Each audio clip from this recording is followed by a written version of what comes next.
아버지 하나님, 오늘도 내일도 그 다음 날도 라는 제목으로 말씀이 선포되어집니다.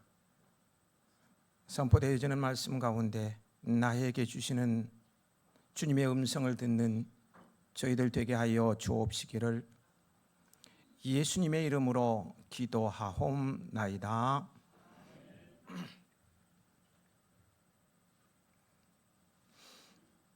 저를 좀 보실까요? 저 웃는 모습이 괜찮죠? 네, 감사합니다. 오늘 설교 제목을 인용하여서 천국을 가슴에 품고 살아가는 여러분들을 축복하고 싶습니다. 오늘도 내일도 그 다음 날도 건강하시고요. 기회가 되어서 당차게 살아가는 활기찬 나날들이 되시길 소망합니다. 소망합니다. 우리 새 연초이기도 하니까 옆에 분에게 축복하실까요? 오늘도 내일도 그 다음 날도 그대에겐 멋진 날입니다 하고 우리 인사하겠습니다.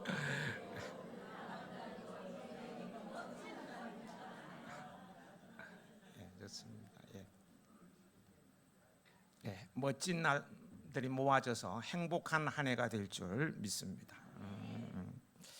예수님께서 예루살렘으로 가시는 길에 어느 마을에 들렸을 때에 어떤 바리새인들이 예수님께 나와서 긴급 속보를 전해주죠. 여기를 떠나소서, 헤롯이 당신을 죽이고자 하나이다 라고 말합니다. 이에 대해 예수님께서 당황해 하셨는가요? 어떤 반응을 본문에서 보이셨습니까? 헤롯의 교활함을 아셨기에 당황하고 그러지는 않고요. 저 여우라고 하시며 오늘과 내일은 내가 귀신을 쫓아내며 병을 고치다가 제3일에는 완전하여 지리라고 말씀하셔요. 여기 오늘과 내일은 내가 귀신을 쫓아내며 병을 고친다는 말씀은 예수님의 사명을 말합니다. 귀신을 쫓아내며 병을 고치는 것은 구약에 예언된 메시아의 중요한 사역이죠. 그러므로 이 말씀은 나는 메시아로서의 사명을 오늘도 감당할 것이며 내일도 묵묵히 감당할 것이라는 말씀입니다. 내 생명이 왕에 의해서 죽임을 당한다 할지라도 괜찮다는 거예요.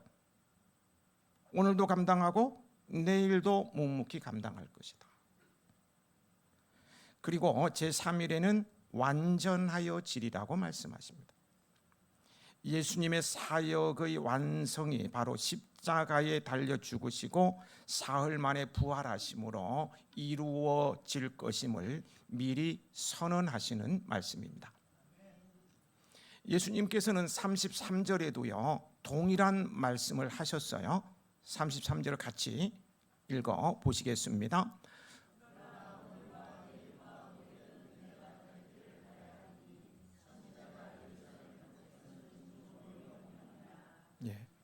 여기 오늘과 내일과 모레를 세번역 성경으로 보면 오늘도 내일도 그 다음 날로 되어 있어요.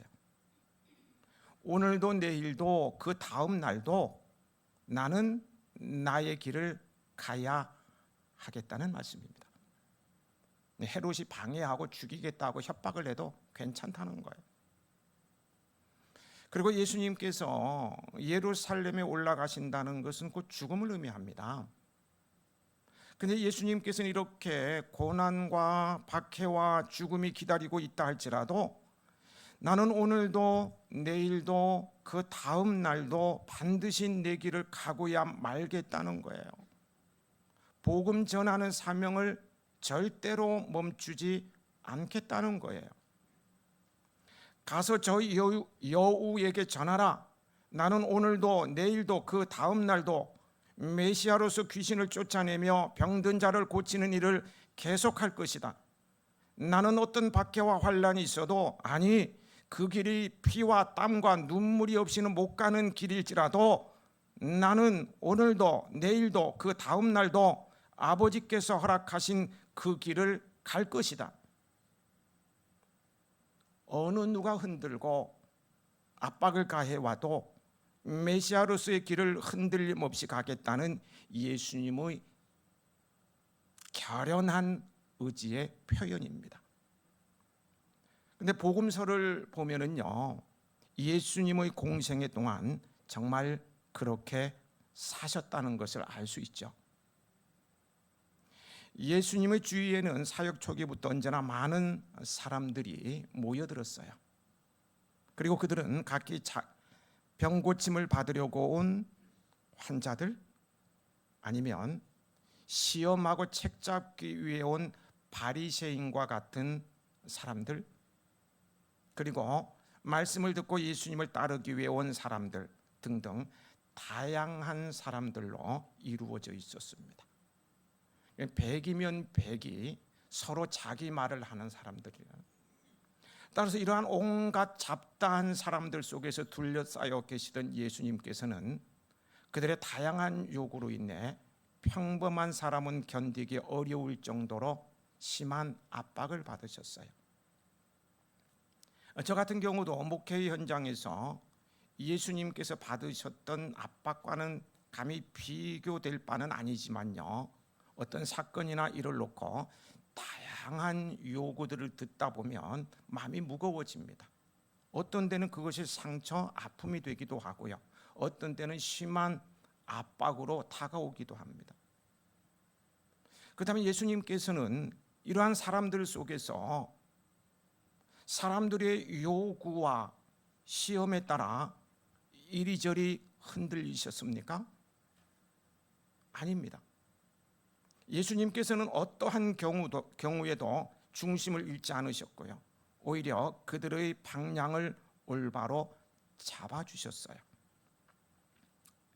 사역 초기에 40일을 아무것도 잡수지 않는 것을 알고는 사탄이가 내가 만일 하나님의 아들이거든 이 돌들에게 명하여 떡이 되게 하라, 천하만국을 다 보여주며 내가 만일 내게 절하면 다 내 것이 되리라, 성전 꼭대기에 세우고는 내가 만일 하나님의 아들이거든 여기서 뛰어내리라.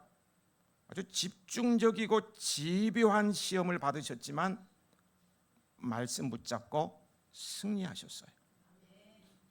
또한 당시 수많은 유대의 지도자들이 반대하고 시험하였지만 한 번도 그러한 시험에 흔들리거나 반대에 좌절하지 않으셨어요.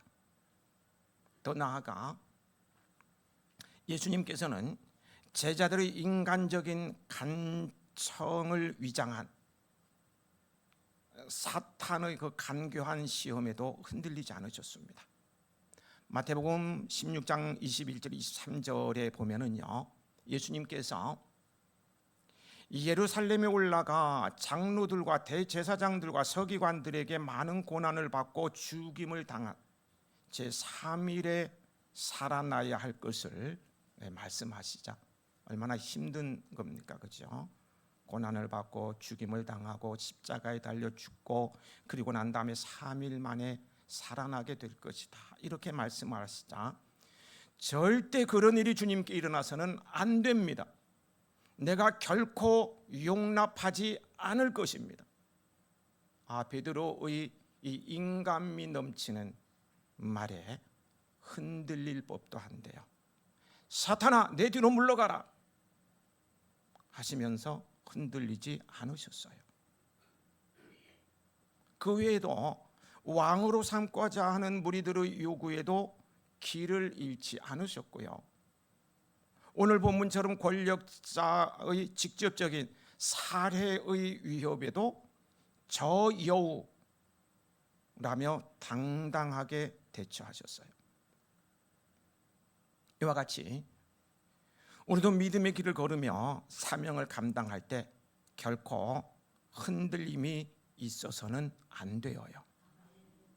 우리의 사명은 하나님께서 나에게 주신 달란트, 은사를 가지고 복음을 드러내는 것입니다. 복음을 전하는 거예요. 성도들 중에는 약간의 반대나 역경을 만나도 갈대처럼 흔들리는 이들이 있습니다. 작은 일에도 시험에 들고 쉽게 타협해버립니다. 하지만 이처럼 세상 사람들의 말에 흔들리며 방향을 잃은 것은 실패로 가는 지름길임을 분명히 명심해야 합니다. 하나님의 말씀보다 이스라엘 백성들, 사람들의 소리를 따르다가 왕위와 목숨마저 잃고만 이스라엘의 초대 왕 사울의 예가 이를 잘 보여주고 있어요. 그는 하나님의 말씀을 따라야 되는데, 지난 금요일 저녁에 얘기했네. 하나님의 말씀의 듣보잡으로 살아야 하는. 듣보잡이 뭡니까? 대답 못하시는 분들은 왜 대답 못하실까? 애나꼴에 안 나와서 그래. 예. 듣보잡, 듣도 보도 못한 잡놈, 이런 의미가 아니고 하나님의 말씀을 듣고 보고 잡는 사람이다, 이런 의미라고 했어요. 사울이 하나님의 말씀을 듣고 보고 잡고 살았으면 결코 망하지 않았을 텐데, 사람의 소리를 듣고 보고 붙잡고 따라가다 보니까 완전 패가망신하고 만 거예요. 왕의 자리에서 쫓겨나고 집안이 완전 풍지박살되는 것을 보게 돼요. 우리는 하나님의 말씀에 듣보잡이 되어야 하겠습니다. 네. 여러분들은 한결같이 흔들림이 없으셨던 주님의 모습을 본받아서 믿음의 길을 걸으며 사명에 충실하시기 바랍니다. 우리 주님께서는요, 우리 한결같이 사명을 감당하죠. 그래서요, 한결같은 사람을 좋아하십니다. 더함의 인생 요셉으로 승기하라. 요셉이야말로 한결같은 사람이었어요. 하나님께서 요셉을 얼마나 기뻐하셨는가 하면, 그가 노예로 팔려간 보디발의 집에서도 형통하게 하시고요, 감옥에 들어갔을 때도 형통하게 하시며, 기념비적인 삶을 살게 하시고 승계하게 하셨잖아요.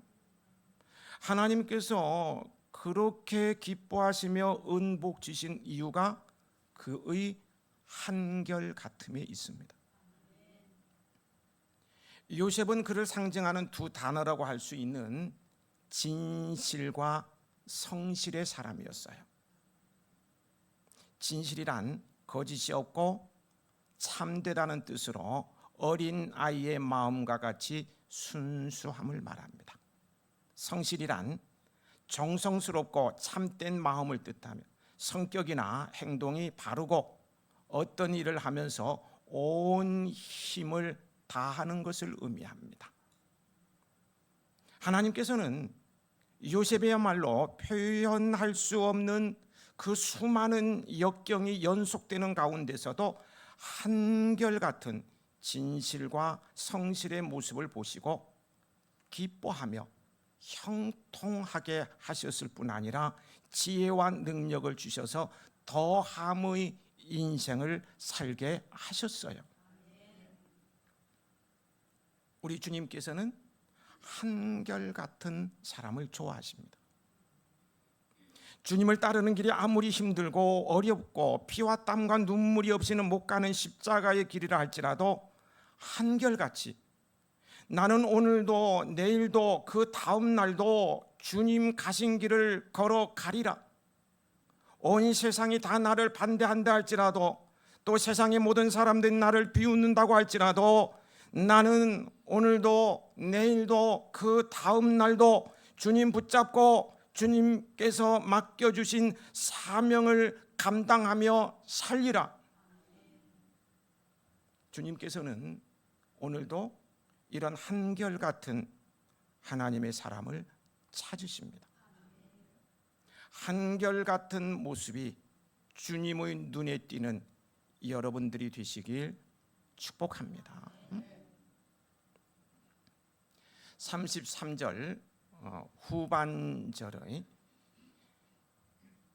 선지자가 예루살렘 밖에서는 죽는 법이 없느니라는 말씀은요, 모든 선지자들에게 적용되는 말씀이 아니고요, 예수님께서 자신이 헤롯이 치리하는 땅에서는 죽지 않고 예루살렘에서 죽게 될 것을 예언하는 것입니다. 예수님에게 적용되는 말씀이라는 거예요. 메시아로서 이 땅에 오신 예수님께서는 이미 자신의 운명을 알고 계셨기에, 그리고 변화산상의 체험을 통해 예루살렘에서 고난을 받고 돌아가실 것을 확인하셨기에 이처럼 당당하게 말씀하실 수 있으셨던 것입니다. 다시 말하면요, 하나님의 섭리와 예정하심을 통해 예루살렘에서의 십자가 죽음이 이미 결정되어 있는 자신에게 헤롯이 어찌할 수 있겠느냐는 거예요.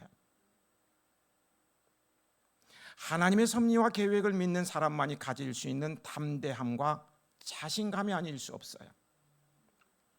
이처럼 하나님의 손길과 섭리를 믿는 사람은 그 어떤 상황 속에서도요, 두려워하지 않고 담대할 수 있습니다. 하나님의 섭리하심, 하나님의 예정하심, 하나님의 인도하심을 믿는 사람은 어떠한 상황 가운데서도 담대하고 의연할 수 있다는 거예요. 맞지요? 사도행전에 나오죠. 27장에 유라굴로의 광풍으로 인해서 배 안에 있는 모든 사람들이 죽게 되었다고 두려워 떠는 가운데서도 자신이 가야 할 길을 알았던 사도 바울만이 담대함을 잃지 않았던 것처럼 말이에요. 배에 타고 있었던 276명 가운데 한 명을 뺀 275명은 벌벌 떨면서 죽게 되었다고 두려워했고요, 오직 한 사람 바울만이 275대 1로 두려워하지 않았어요. 그는 담대하게 외칩니다. 안심하라, 두려워하지 말라. 내가 가이사 앞에 서야 하겠기에 나와 함께하는 너희의 생명도 한 명도 다치지 않으리라. 죽는다고, 이제는 죽는다고, 바다 한가운데서 배가 파손되어서 우리는 죽는다고 말하는 275명과 아니다 라고 말하는 한 사람, 이 275대 1에서 누가 옳았습니까?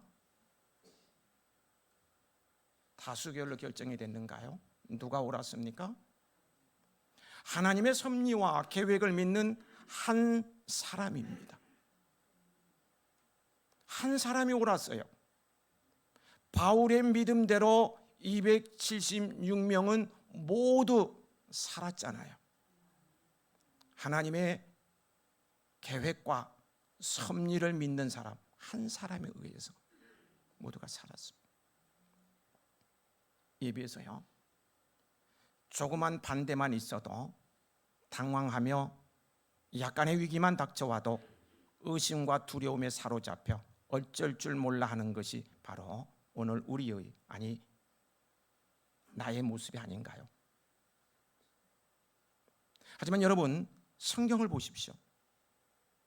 하나님께서는 사명을 맡기신 그의 백성들을 향해 두려워하지 말며 놀라지 말라. 내가 어디로 가든지 나 하나님 여호와가 너와 함께 하느니라. 여호수아서 1장 9절 말씀하고 계셔요. 이 말씀에 듣보잡이 된, 그 말씀을 듣고 보고 붙잡은 이 여호수아는 가나안 정복을 승리로 이끌게 되어요. 모세가 죽은 후에 200만을 이끌고 요단강을 건너서 가나안 땅을 정복한다는 것은 불가능한 것과 같았습니다.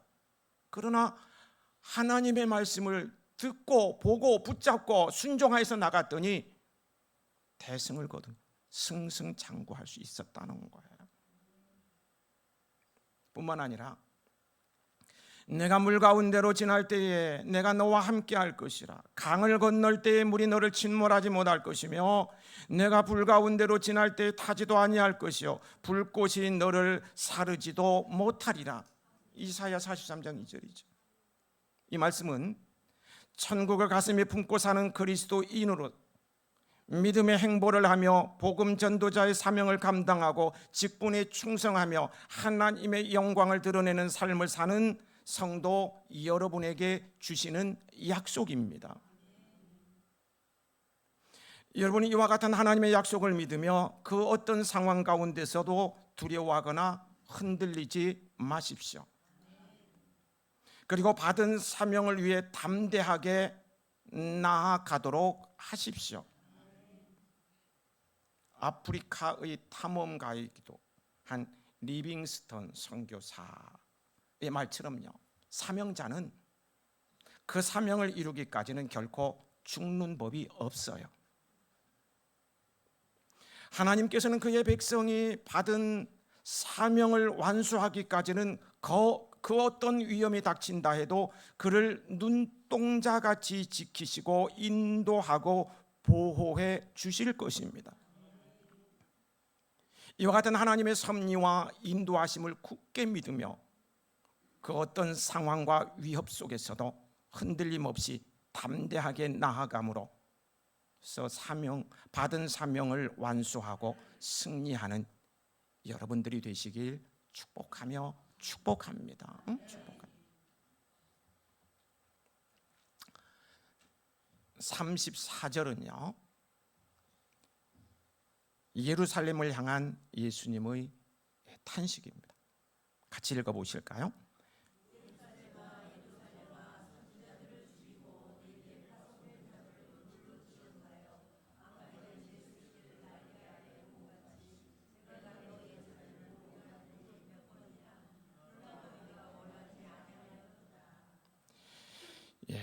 예수님의 탄식이라고 했는데요, 이러한 예수님의 탄식을 들으면서 하나님의 사랑이 얼마나 깊은지를 다시 한번 실감하지 않을 수 없었어요. 왜냐하면요, 지금 예수님께서는 자신을 십자가에 못 박으려는 예루살렘을 향해서 증오와 복수심을 토하시는 것이 아니라 오히려 그러한 죄악으로 인해 비참한 멸망을 당하게 될 예루살렘을 걱정하고 계시기 때문입니다. 조그만 일에도 쉽게 흥분하고 증오하는 저와는 완전히 차원이 다른 분이십니다. 자신을 죽이려는 그 예루살렘을 안타까워하고 사랑해요. 예수님께 있어서 예루살렘은 앞에서 말씀드린 죽음의 장소입니다. 십자가의 고난과 죽음이 기다리고 있는 곳이에요. 그럼에도 불구하고 예수님께서는 예루살렘을 사랑하셨어요. 예수님께서는 예루살렘을 향한 자신의 사랑을 암탉이 병아리를 날개 아래 품는 것으로 묘사하고 있어요. 여러분, 사랑은 말입니다, 암탉이 제 날개 아래 새끼들을 모은 것과 같이 품는 것입니다. 안아주는 거예요. 사랑은 허물을 들추어내는 것이 아니에요. 사랑은 있는 모습 그대로 품어주고 안아주는 거예요. 주님께서는요, 오늘도 그 넓으신 품 안에 우리를 안으려고 하십니다. 그리고 그 주님의 날개 아래서 쉼을 얻고 돌보심을 받아 평안을 누리며 살기를 원하셔요. 오늘 삶이 너무 힘드신가요? 또 어떤 위기 때문에 마음이 조마조마하십니까?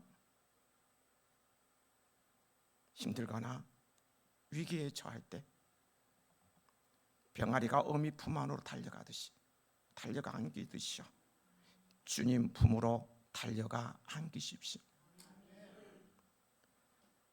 그 불안한 마음을 가지고, 그 힘든 것을 가지고 주님께 달려가서 안기시라고요. 주님께서 안아주시고 품어주시며 한없이 위로해 주십니다. 주의 친절한 발에 안기세 우리 마음이 변하리니 항상 기쁘고 복이 되겠네. 영원하신 발에 안기세 주의 발에 크신 발에 안기세 주의 발에 영원하신 발 안기세.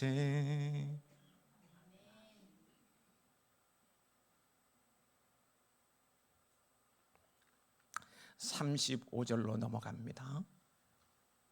35절은 하나님의 사랑을 무시한 자들에게 품어주시고 안아주시고 위로해 주시고 고쳐주시고 다시금 일어서게 해주시고 놀라운 일을 이룰 수 있도록 이 하나님의 사랑을 무시한 자들에게 임할 하나님의 심판을 말씀하고 있어요. 함께 읽어보실까요?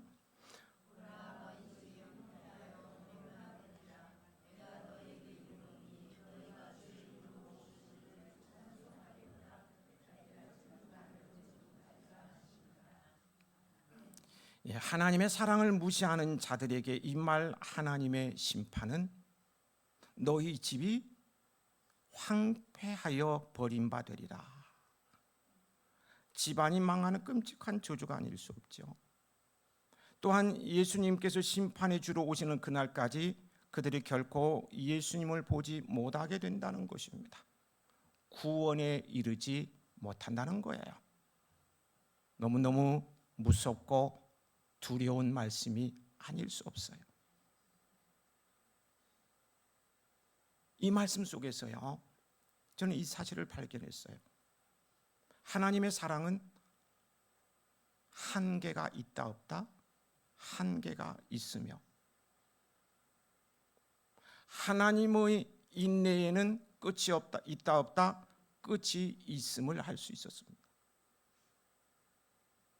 하나님의 사랑은 한계가 있으며 하나님의 인내는 끝이 있습니다. 하나님의 사랑은요, 크고 영원하지만 그것을 거부하는 자들에게는 한계가 있다는 거예요. 사랑을 받아들이지 않는 자에게는 한계가 있다는 거예요. 여러분, 누가 지옥에 들어가는지 아십니까? 누가 지옥에 들어가요? 뭐 때문에? 죄 때문에 죄인이 들어가죠. 맞는가요? 요즘은 질문하면은 고개도 끄덕끄덕 하는다. 끄덕끄덕 하다가 함정에 빠질까 봐.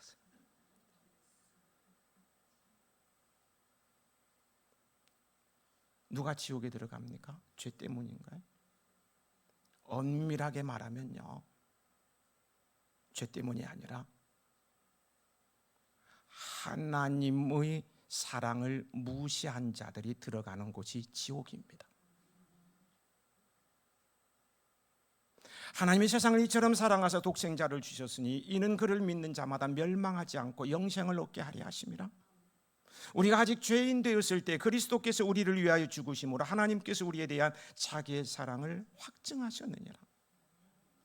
독생자를 내어주신 하나님의 사랑을 거절하고 무시하는 자들이 가는 곳이 지옥입니다. 그렇다면 누가 하나님의 사랑 안에 거하는 자일까요? 예수님을 믿고 성령의 인도함을 받는 사람입니다. 성령을 받으면요, 제일 먼저 나타나는 것이 뭔지 아십니까? 여러분, 성령 받으니까, 성령 임재하니까 제일 먼저 뭐가 나타나요? 제일 먼저 나타나는 것이 예수님을 사랑하게 되고요, 그분을 자랑하게 되는 것이죠. 예수님이 너무 좋은 거예요. 자랑하고 싶어요. 그래서 저는 5일 시장에 가서 막 자랑하다가 친척들에게 미친놈이라고 얘기 들어요. 미친놈이 당연 너무 좋은데, 너무 좋은데, 그분이 너무 좋은데. 예수님 밖에는 보이는 게 없어서 그렇습니다. 오직 예수님입니다. 초대교회 성도들을 보세요.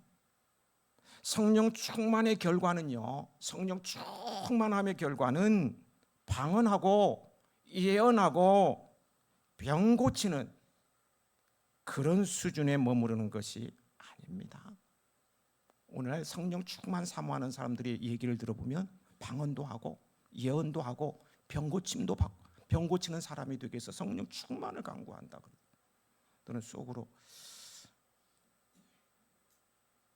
하나만 알고 두는 모르는구나, 참 안타깝다, 그런 생각하고 납니다.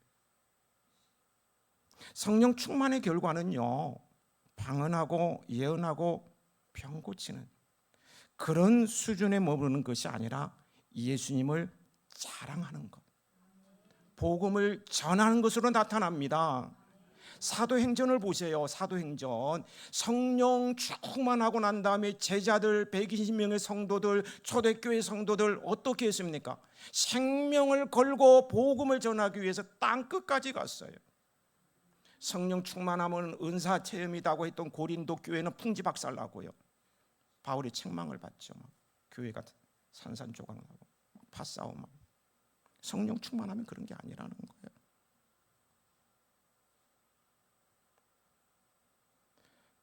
그들은 성령의 인도함을 받으면서요, 예수님을 전하는데 그들의 삶을 온전히 바쳤어요. 올인했습니다. 사도행전은 복음 전하는데 올인한 성도들의 장입니다. 복음을 전하는 것은 천국을 가슴에 품고 살아가는 그리스도인들에게 주어진 최고의 사명입니다. 다시 말해, 성령의 인도함을 받는 사람은 복음을 전하는 사명을 따라 사는 사람이고, 그러면 잠잠히 사랑하시며 기뻐하시는 하나님의 사랑 안에 잠겨 사는 행복한 성도가 되는 거예요. 너희 하나님 여호와가 너희 가운데에 계시니 그는 구원을 베푸실 전능자시라. 그가 너로 말미암아 기쁨을 이기지 못하시며 너를 잠잠히 사랑하시며 너로 말미암아 즐거이 부르며 기뻐하시리로다. 성령의 인도하심을 받으며 사명 따라 삶으로 하나님의 사랑에 잠겨 행복하시기 바랍니다. 말씀을 마무리 짓고자 합니다. 우리 천국을 가슴에 품고 살아가는 성도에게 주어진 사명이 복음을 전하는 것이라고 했습니다. 생명을 살리는 전도입니다. 이보다 더 큰 것은 없습니다. 여러분, 예수님을 믿으면 천국 가고 믿지 않으면 영원한 지옥 형벌에 처한다는 사실을 아십니까? 아시죠? 아시죠? 그리고 예수님을 믿는 여러분은 천국 가시는가요? 예수님을 믿으면 천국 가죠. 가죠. 아멘 하신 분들 마음으로 아멘 하셨을 거예요. 천국 간다는 거 정말 축하받을 일입니다. 제가 축하하면서요, 도전해 볼까요? 불신 자녀가 있습니까? 예수님을 안 믿는 자녀가 있냐고요. 나는 예수님을 믿고 그 좋은 낙원 천국에 가는데 예수님을 믿지 않는 내 자녀는 어떻게 낳은 자식인데 그 자녀가 지옥 불구덩이에 떨어져서 영원히 고통당하는 것이 뻔한데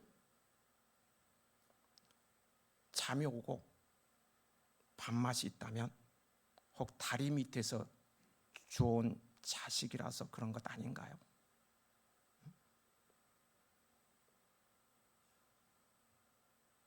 어떻게 저런 잔인한 말을 하는지 모르겠다. 시험에 들지, 아니 시험에 들어도 괜찮아요. 내 자식이 지옥 형벌을 받는다고 생각하면 부모가 가만히 있을 수가 없을 것입니다. 내 몸이 망가지면서 내 자식이 나는 천국 가서 행복하게 사는데 지옥 구덩이에 떨어져서 고통당한다고 생각하면 어느 부모가 가만히 있을 수 있겠느냐는 거예요. 안 그렇습니까? 안 그렇냐고. 나 혼자 천국 가서 행복 사, 내 자식은 지옥에서, 그걸 보는 부모 제정신이겠습니까?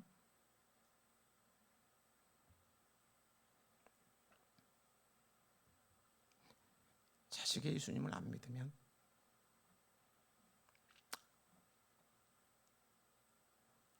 밥맛이 없어야죠. 잠이 안 와야죠.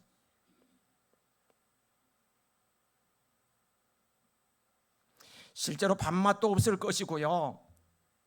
식음을 전폐하면서라도 가족 구원에 방점을 찍는 2025년도가 되었으면 좋겠습니다. 올해는 가족 구원의 해가 되자는 것입니다. 주님 언제 오실런지 모르는데 올 12월 30일 전에는 안 오셨으면 좋겠어요. 그래서 우리 가족 구원을 했으면 좋겠어요. 올해는 가족 구원의 해이시길 축복합니다.